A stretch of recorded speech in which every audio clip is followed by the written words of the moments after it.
नाज़रीन, सिंध जे नामियारी लेखिका ऐं शाइर यास्मीन चांडियो जे ॿिनि किताबनि भांडारो ऐं नज़्म आहे ज़िंदगीअ जी मोहरती तक़रीब सचल ॻोठ जे शहीद बेनज़ीर भुट्टो लाइब्रेरीअ में थी।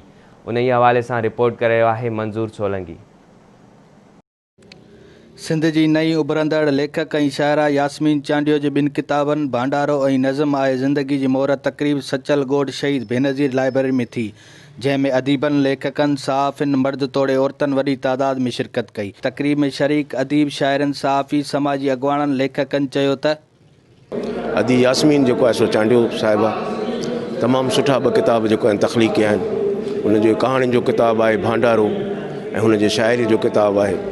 इहे ॿई किताब जेके आहिनि से पढ़ण जहिड़ा किताब आहिनि ऐं इन ते आलमनि अदीबनि खे लिखण जी ज़रूरत आहे त इहो पैगाम जेको आहे सो इहो आम थी सघे। समाज आहे ऐं उन ते जेको चिटो कलम जेको यास्मीन चांडियो खयो आहे उनखे मां वेलकम कयां थो।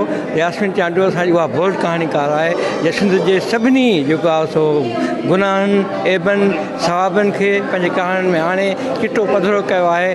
असांजे सिंधी समाज जा वॾेरा ऐं सिंधी समाज जा ठेकेदार जेके आहिनि उन्हनि जेको आहे हिते जेको ज़ुल्म कयो आहे। यास्मीन चांडियो जेका अदीब आहे ऐं अदब जी दुनिया में उनजो बिल्कुलु नओं क़दम आहे। उहा का पुराणी मञियल अदीबा न आहे, पर हुन जंहिं तरीक़े सां अॼु हुनजे ॿिनि किताबनि जी मोहरत आहे भांडारो ऐं नज़्म आहे ज़िंदगी, उनजी जेका अॼु हिते मोहरत आहे उन में किताब पढ़ंदे उनजूं कहाणियूं पढ़ंदे बिल्कुलु ईअं लॻो त हुन औरतुनि जे मसइले ते जेको खुली ऐं जे बहादुरी सां इज़हार कयो आहे उन में हू मूंखे नूरुल हुदा शाह जो जलावतन किताब लॻी। समूरनि समाजी बुराइनि खे उन जेको आहे सो हुन शाइरी में समायो आहे। हुन कारोकारी ते लिखियो आहे। हुन जेके आहिनि से माना रिश्ता जेके आहिनि, जेके बेजोड़ रिश्ता आहिनि उन्हनि ते हुन लिखियो आहे। हुन सिंध जे वॾेर खे समाज ते लिखियो आहे। उन जेको आहे मूं अॼु हिते ॻाल्हि कई आहे पंहिंजी स्पीच में त हुन ॿ इश्क कया।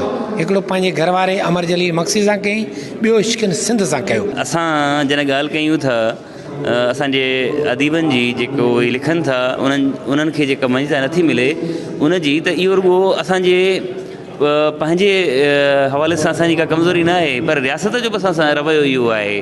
असांखे को असांजे अदीबनि खे को सरकारी का सरपरस्ती हासिलु कोन्हे का। सिंधी अदब जे सफ़र में या सिंधी अदब जे कहाणी जे सफ़र में असांखे केतिरा ई नाला जेको आहे सो मिलनि था। बादाम नातवा आहे, सुमेरा ज़री हुई, उनखां पोइ जेको आहे सो असांजी महताब महबूब, उनखां पोइ असांजा ॿिया केतिरा ई जेको आहे सो नाला आहिनि। जमीला नरगिस, नूरुल हुदा शाह, अतिया दाऊद, रुखसाना प्रीत, इहे सभु नाला आहिनि। ऐं अॼु जे दौर में असां जदीद टेक्नोलॉजी जे दौर में रहूं था। हिन वक़्तु जेको आहे सो असांजूं सिंधी औरतूं असांजे सिंधी समाज में जेको आहे उहे मर्दनि सां पंहिंजे भाइरनि सां कुल्हो कुल्हे में मिलाए गॾु हली रहियूं आहिनि। घुट ऐं बुसर जे माहौल में जिते माना सॼी दुनिया पर शहर जे ख़ासि करे सिंधी जे जेके वॾेरा जेके आहिनि उन्हनि जे ॾाढो हिकु चांडिया कबीले जी औरत लिखे ऐं सम्झां थो इहो वॾो हिकिड़ो इन खे एज़ाज़ आहे खे ऐं लख सलाम नदी खे जेको आहे शाबाश आहे। पाण खे ज़िंदा रखिणो आहे त असां औरत त हूअं ई तख़लीक़कार आहे, छो त उहा हर कंहिं जनम ॾींदड़ आहे। त छो न असां अदब में बि पंहिंजो नालो पैदा कयूं ऐं हर शोबे में नालो पैदा कयूं, जीअं असां हमेशह जे लाइ तख़लीक़कार सुञाता वञूं ऐं ज़िंदा रहूं। अदीब समाज जो डॉक्टर थिए थो, उन में वरी औरत 50% जेका आहे उनखे निगलेक्ट कयो वियो आहे, उनखे हिसायो वियो आहे, उनखे प्रेशराइज़ कयो वियो आहे।